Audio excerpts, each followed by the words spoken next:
Hello, I'm Jason Connolly from JMC Legal Recruitment. We're a national legal recruitment agency, and I'm recording this video today for the Law Gazette. Now, I've been asked, should I make a move in-house? Making a move in-house is always a really important decision. A lot of lawyers tend to make this decision later on in their career, maybe being 8 years PQE and above, but it's a decision not to be taken lightly. Once you've moved in-house, typically it tends to be a career-changing decision, and one where once you've made that move in-house, you stay in-house. It's not impossible to move back to private practice, but the considerations that you should give could be, if you're going into an in-house role as a corporate lawyer, for instance, is that going to change your specialism? Sometimes being a lawyer in-house is a much broader role. You'll take on a much broader range of responsibilities, and perhaps in a private practice setting, you might be working on mergers, acquisitions, joint ventures on a near weekly or bi-weekly basis. If you go in-house, that specialism can tend to be lost sometimes. A lot of the time you will become a lawyer advising on a whole raft of different matters. But I think some of the advantages of in-house, and what we typically tend to find is when we put up an in-house role, we'll receive on average about 15 times more applications from that of a private practice role. There's real demand in the market for in-house. I think this is especially because when it comes to in-house, a lot of lawyers really want to have that experience of being under the skin of a business, being a business advisor, and ultimately going into a commercial setting where they can add sometimes more value, being involved in a project for a longer period of time. When considering should you make that move in-house, I think the first thing to decide, and what I always advise candidates, is to look at your career as a 5 and 10 year plan. Every 6 months I would always advise that you take that step back, take that time to plan your career, looking at it as a 5 and 10 year goal.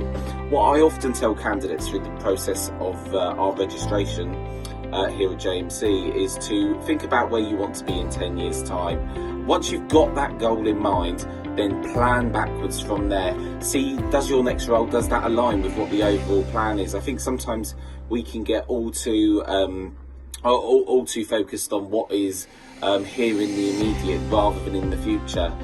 When considering making that move in-house, it's worth considering, is this something I want to do long term, and how will this next in-house position that you're going to take, if you are moving away from a private practice setting, affect that?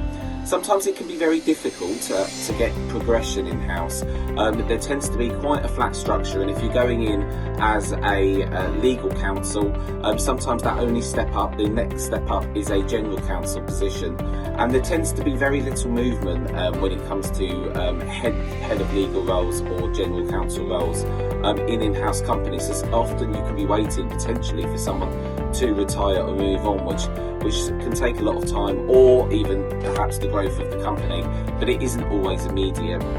When considering to make that move in-house, if you're not a partner at the moment, you want to consider, is that something that maybe you want to close the door on? Once you've gone in-house, it can be incredibly difficult to move back to private practice. Some of the reasons for that, one is because of salary. In-house does typically tend to pay more. However, it tends to get to a point where private practice takes over. So yes, you might be paid well compared to that of a senior associate in a city firm.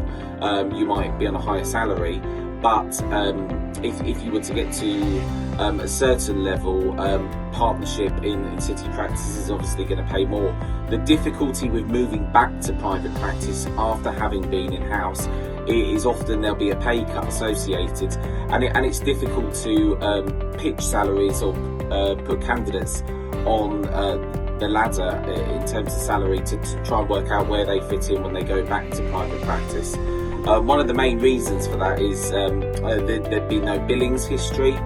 Sometimes the specialism of the candidate can be lost. There are certain areas where going in-house can be beneficial to coming back to a private practice environment. Some of those examples are if you was to work in pensions or planning. Planning is an area where if you've been on the other side or you've been in-house, often that could be advantageous to an in-house client. It's not a decision to be taken lightly, and when we talk to candidates about moving in-house, we always take that real time to kind of look at what the person wants to do long term and work out, is this going to fit into the long term aim.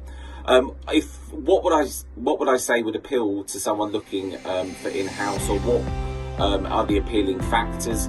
As I mentioned earlier, I think being under the skin of a business, being involved in projects and the driving forward of a business is always a real desirable point to candidates, and I think it's something that makes people want to consider a role in-house.